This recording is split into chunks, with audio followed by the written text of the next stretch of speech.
And what up? It's Todd 1822 here to review TNA Lockdown. So Lockdown kicks off with the X Division Championship match. The champion Kenny Kane versus Zima Aeon versus Christian York. This was an entertaining opener right here. I love the pacing of this match. The crowd was into it. Now, at one point in the match, I thought Kenny Kane hurt himself. Good thing Kenny Kane was cool. Kenny Kane retains his X Division Championship. These three guys worked their asses off. And Christian York, that guy is very underrated. And Zima Eon, that guy can be a star long as TNA book him right. Kenny Kane is already a future World Heavyweight Champion. I said that after watching him at Destination X. This guy is the complete package. He gonna go far in TNA. He will become a champion down the line.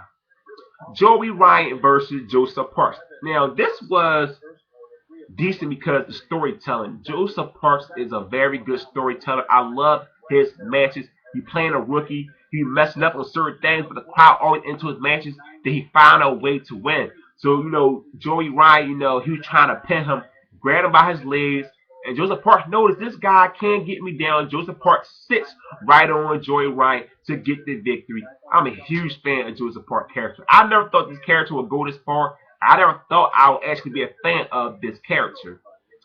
The TNA Knockouts match. Gail Kim versus the champion Velvet Sky. This was an okay Knockouts match right here. So Velvet Sky got in Tyron Taylor's face. Tyron Taylor couldn't stand Gail Kim getting in her face. Then Tyron Taylor speared Gail Kim. It was a nice spear by her. Then Velvet Sky finished off Gail Kim with the X Factor for the 1-2-3 to retain her Knockouts championship. Robbie E versus Robbie T. I couldn't believe TNA had a video package for this feud. Nobody cares about Robbie E versus Robbie T. The crowd was very dead for this match. But Robbie T gets the victory. Now let me say something about Robbie E. To me, Robbie E is the worst wrestler in the business. If the guy get a new gimmick, I might change my mind.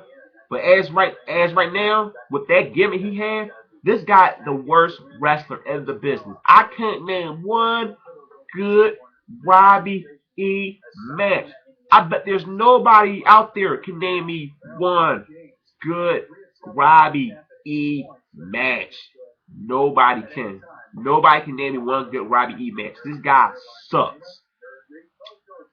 The Tag Team Championship match. Now, everybody heard about the news about Robert Roode. His contract expires. So everybody wondered, is this guy going to be at Lockdown? Is the WWE going to sign him? So Austin Aries, was backstage on the interview. And he was saying, people saying, where your partner at? Where your partner at?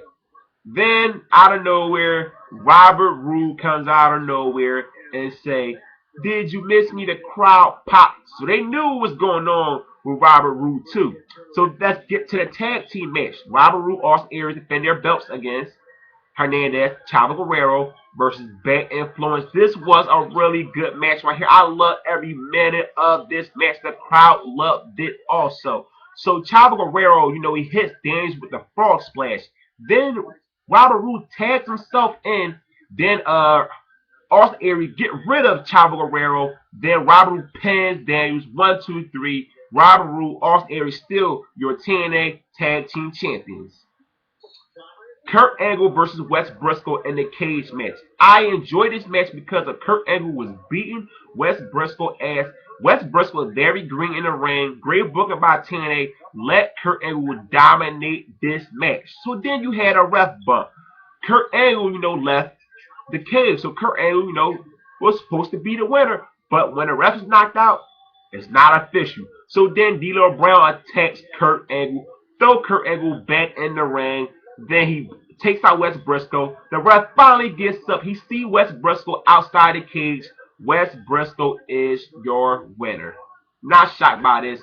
The booking was, was smart by TNA. Let Wes Briscoe get beat during this whole match. Let Kurt Angle dominate this match.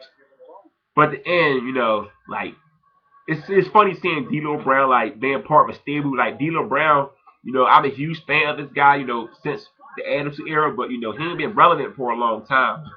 It's funny to see him in a stable now. Gotta get used to that. Lethal Lockdown match. Now this match kicks off with Mr. Anderson with Magnus, Team Sting versus Aces and Eights. This match right here, I didn't like it that much. Now during this match, when everybody in the ring, a cage on top and lowers, got a bunch of weapons. But they didn't have that, so Sting had to break out the weapons. I was laughing my ass off, like how low budget TNA. Hey, let's get the weapons to Sting. Sting bring the weapons out. Oh, we don't need that cage. Just let Sting bring it out. So then the crowd, they pop over the weapon shots. They had a nice a Tower of Doom. It was a sick spot. So then Eric Young about to end the match with an elbow drop. Sting said, "Don't go to the ropes. Go on top of the cage." Eric Young jumps on top of the cage. The crowd went nuts over this right here. 1, 2, 3. Eric Young pins one of the members, the Aces and Eights. Team Sting gets the victory. Aces and Eights, no shot. This a horrible stable. And it's soon, TNA. And it's soon, but they won't anyway. It's a horrible stable. The main event. The champion Jeff Hardy versus the challenger Bully Ray. Now, this match never had a chance to go to the next level. Garrett Bischoff and Wes Briscoe interfered in the match. So then Jeff Hardy and Bully Ray got rid of both guys. So then the match, started getting a little better. Jeff Hardy went on top of the cage. Then Bully Ray grabbed him, hit him with a bully bomb off the top of the roof. Sick spot by Bully Ray. So then the Ace and the Ace members comes out, and Brooke Hogan, and Hogan was outside the ring too. So then Jeff Hardy and Bully Ray with each other, about to fight them off. Bully Ray has something in his hand. He knocks out Jeff Hardy. Pin Jeff Hardy. Bully Ray is your new TNA World Heavyweight Champion. Then the Ace and Eight celebrates with Bully Ray. Bully Ray gets some microphones, told Hogan, "I use you." Then Bully Ray told Brooke Hogan, he tell Brooke Hogan, "You are a piece of crap." Then he said, "Let that stupid bitch cry." Bully Ray was so entertaining right here on the microphone. Then the crowd started throwing bottles in the ring, remind me of the 90s. I love that part right there. The crowd gets so pissed off about something, they throwing shit in the ring. I knew this would happen anyway, but it was very entertaining, man, because of Bully Ray of the end when he was just talking on the microphone and the crowd was throwing shit in the ring. This TNA Lockdown, I'm a huge fan of the pay-per-view, but not tonight, man. I wasn't that happy about the pay-per-view. I'm going to say it was an okay pay-per-view because it was 3 matches. Well, sorry, it was 2 matches I really enjoyed. The X Division Championship match and the Tag Team Championship match.